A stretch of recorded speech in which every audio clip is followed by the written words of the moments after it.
Hello, ladies and gents, and those on the fence. Welcome to Pretzel Bites. Today's story is Time for Bed, Old House. Now, we're going to learn about this story together because I've never read it before, but I got it because I really liked the artwork and it seemed like a cozy choice.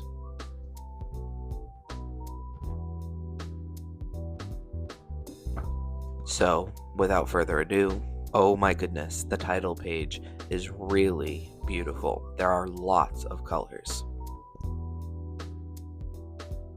Isaac loved the new pajamas he got for his first sleepover at Grandpop's house. He loved laughing and playing with Grandpop, but he didn't love the thought of sleeping away from home. "I'm not sleepy," Isaac said. "Then stay awake," Grandpop said. "But it's time to put the house to bed." "I've never heard of putting a house to bed," said Isaac. "Well, little buddy," said Grandpop, "let me show you and Bear how it's done.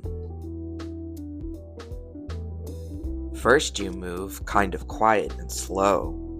Grandpop took soft, slow steps across the room. Isaac took soft, slow steps behind him. "Now let's make it nice and dark and cozy," Grandpop said, and he turned off the light. Click, click, click. "What's that noise?" asked Isaac. He reached for Grandpa's hand. Ginny, my dog, is being very silly in the background. Yes, baby, I'm talking about you.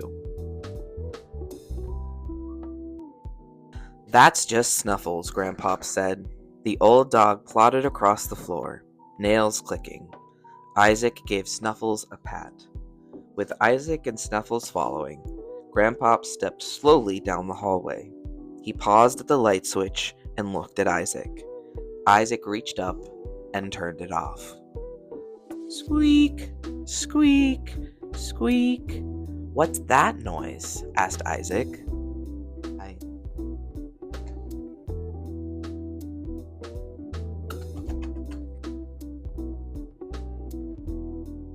Grandpop brought Isaac over to the window and pointed. "The wind is blowing your swings back and forth," he said. Isaac could see them moving in the moonlight. "Now come on, sport, we're not done yet." Grandpop carefully pulled down the window shades. "Looks like the house is closing its eyes to go to sleep," he said. Creak, creak, creak. "What's that noise?" asked Isaac. The old house makes sleepy sound. Oh, I forgot to show you the page.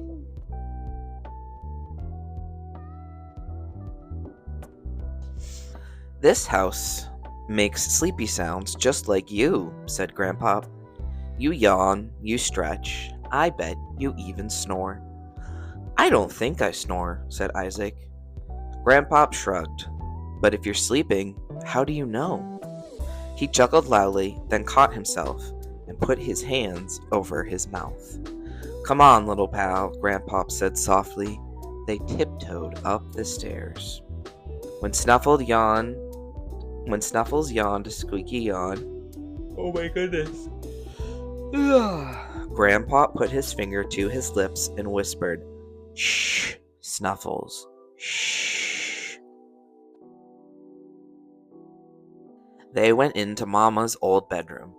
"Time to read a bedtime story to the house," Grandpop said quietly to Isaac. "But I can't read yet," Isaac said quietly to Grandpop. "I bet you can read pictures." Grandpop settled himself into the big chair by the bed and held out a book to Isaac. "Just tell me what you see on each page."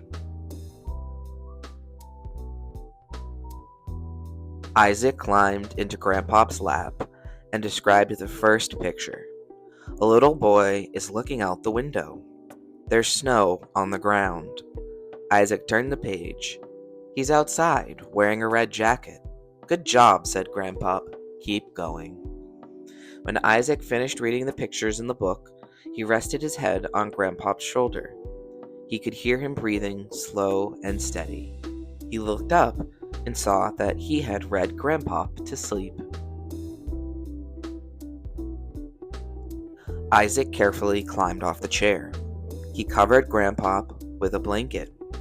Then, taking soft, slow steps, Isaac walked over to the window. He gently closed the shade and whispered, "Time for bed, old house." When Grandfather Clock chimed from the hallway, Isaac put his fingers to his lips. "Shh, Mr. Clock. Shh." Isaac settled himself into bed, picked up a book, and in a soft voice read the pictures to Bear. When he was done, he quietly turned off the lamp.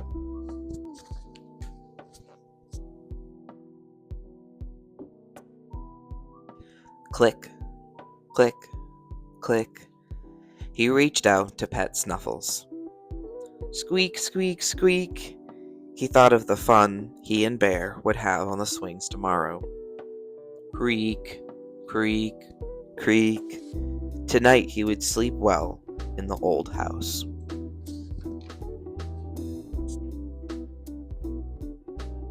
And if that old house could hear, then it too would have heard bedtime noises.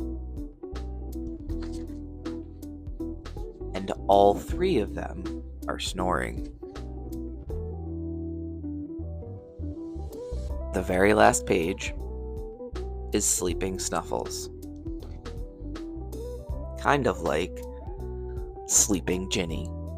Ladies and gents and those on the fence, thank you for listening to me read today's story. This is for Aaliyah, my niece, this whole concept of me reading stories. Hi Aaliyah, I see you and I love you, and everyone else, thank you all for your time. I hope you enjoyed.